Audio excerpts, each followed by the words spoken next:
Baik, Ibu jelaskan ya. Konsep diri itu adalah merupakan gambaran atas dirinya sendiri, seseorang atas dirinya sendiri. Entah itu kelebihannya, kekurangannya, seperti itu. Jadi intinya, seseorang itu menilai, memahami, dan mengetahui apa saja yang ada dalam dirinya. Paham? Paham. Oke. Kalau begitu, kita lanjut. Ada materi yang namanya komponen dari konsep diri. Yang pertama itu ada citra diri. Adakah yang sudah pernah mendengar apakah itu citra diri? Oke, jelaskan ya. Citra diri itu adalah persepsi dari seseorang yang memiliki rasa atau perasaan atau karakteristik seseorang yang awalnya, misal kita ambil contoh ya, kalian waktu kelas 1 SD itu diantar oleh orang tua kemana? Berangkat ke sekolah, betul tidak? Tapi saat SMP atau saat SMK sudah tidak lagi diantar kan? Betul? Nah, karena apa? Karena ada perubahan karakter dari yang tadinya manja menjadi mandiri. Nah, citra diri itu maksudnya seperti itu. Jadi kalian juga kalau misalkan sudah dewasa pasti ingin apa? Ingin tetap mandiri bukan? Ya. Tidak mungkin mau dijudge untuk manja. Paham?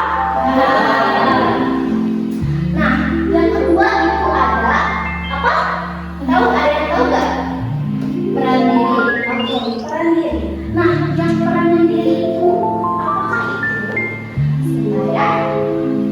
Nah, peranan diri itu yaitu sebuah peranan kita di dalam sosial, di dalam lingkungan sosial. Jadi peranan diri kita itu harus sesuai dengan kondisi sosial yang ada. Contoh, kita ambil ini lingkungan apa? Sekolah. Nah, berarti ada juga peranan yang harus kita laksanakan bersama siswa. Berarti apa? Nanti coba ibu tanya, apakah peraturan yang ditetapkan yang ada di sekolah ini? Memakai jilbab untuk perempuan, oke? Apalagi memakai kaos kaki panjang, memakai sepatu warrior, apalagi berambut rapi untuk laki-laki, tidak boleh di make up, apalagi pakaian lengkap. Oke, bagus sekali. Nah, berarti apakah ibu tanya lagi, apakah kalian sudah menaati peraturan yang ada di sekolah? Sudah. Semuanya di sini cewek-cewek yang pada pakai jilbab? Oke. Alhamdulillah. Apakah cowok-cowoknya rapi rambutnya? Rapi. Oke. Nah, yang berikutnya, yang ketiga itu ada self esteem atau harga diri. Harga diri ini adalah gambaran seseorang terkait bagaimana berharganya diri seseorang. Paham gak? Paham. Jadi bagaimana seseorang itu menghargai dirinya sendiri walaupun dia memiliki kekurangan. Nah, tapi kekurangan ini itu adalah menjadi pacuan atau menjadi motivasi untuk dia dalam menggapai impian. Jadi karena dia, misalnya contoh, belum apa-apa udah pesimis duluan. Misal akan melakukan suatu apapun aktivitasnya, tapi dia udah bilang, aku nggak bisa, aku nggak mampu, gitu. Padahal orang yang memiliki harga diri yang baik itu tidak akan seperti itu, akan selalu mampu, akan selalu merasa kalau dirinya memang bisa. Seperti itu, paham? Nah, karena untuk apa harga diri itu penting? Agar kalian juga bisa menyusun masa depan kalian, yaitu cita-cita yang kalian harapkan. Ngomongin soal cita-cita, ibu pengen tahu apa aja cita-cita kalian dari cowok. Satu-satu ya ibu tanya. Cita-cita kamu apa? Saya menjadi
memiliki kulit putih, memiliki badan gemuk, memiliki badan langsing.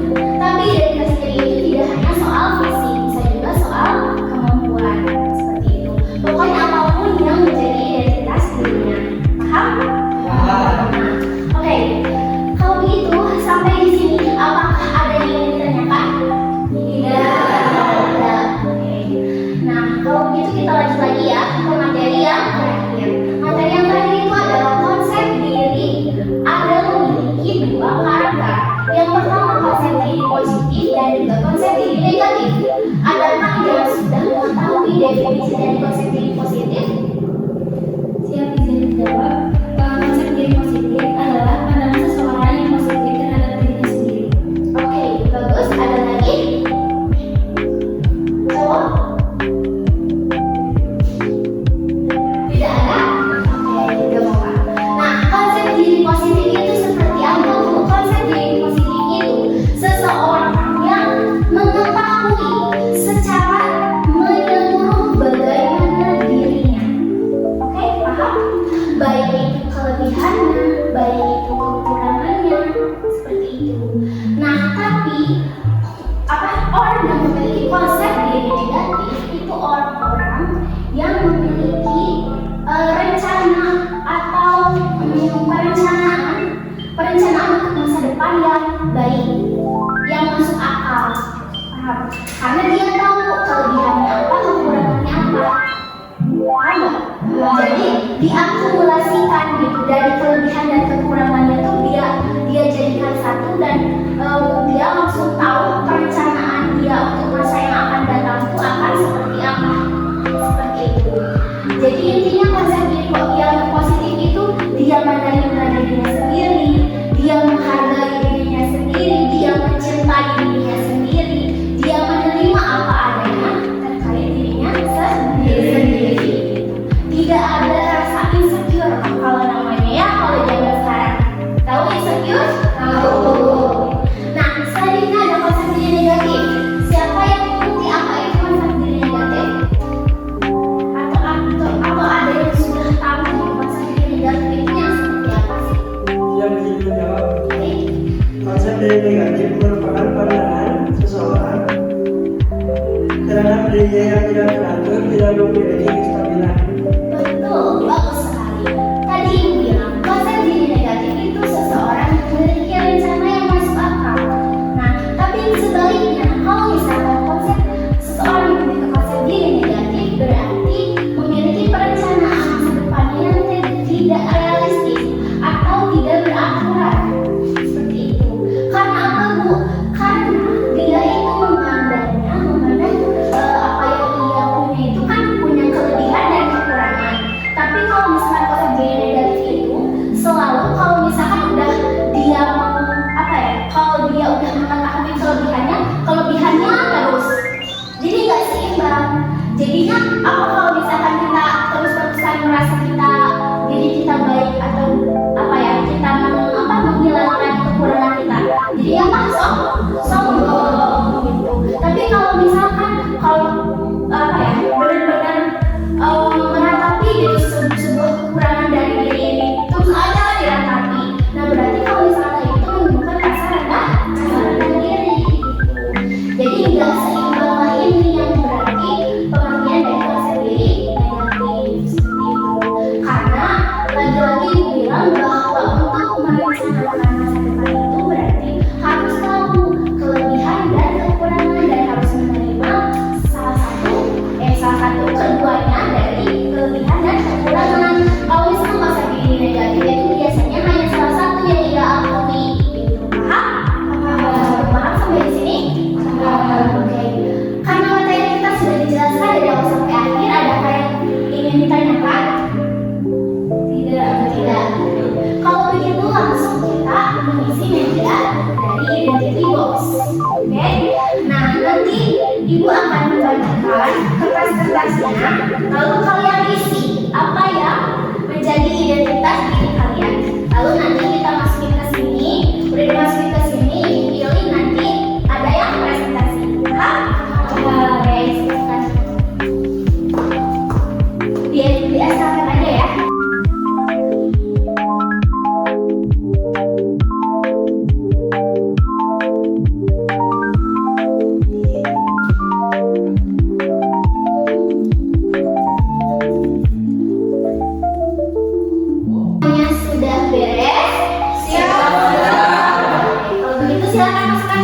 identity box.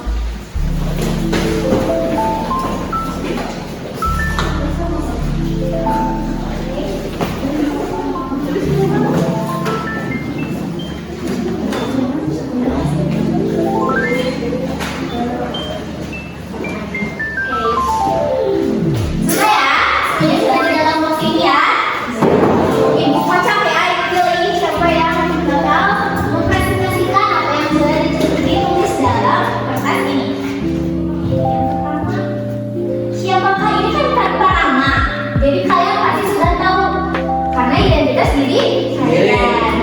Mimpinya ini adalah sekolah di STAN dan menjadi kawan. Oke. Bisa dipresentasikan kepada teman-temannya apa maksud dari ini? Dari impian kan itu aspeknya.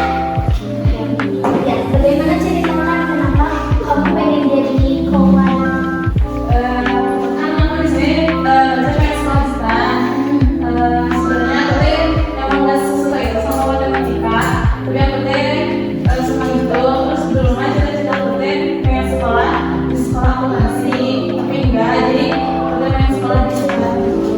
Oke, baik. Terima kasih. Lalu duduk lagi. Selanjutnya siapa lagi ya? Selanjutnya, ini yang lagi. Ya, yang lain. Sebentar, cari lagi. Nah, berkulit kuning langsa. Siapakah ini?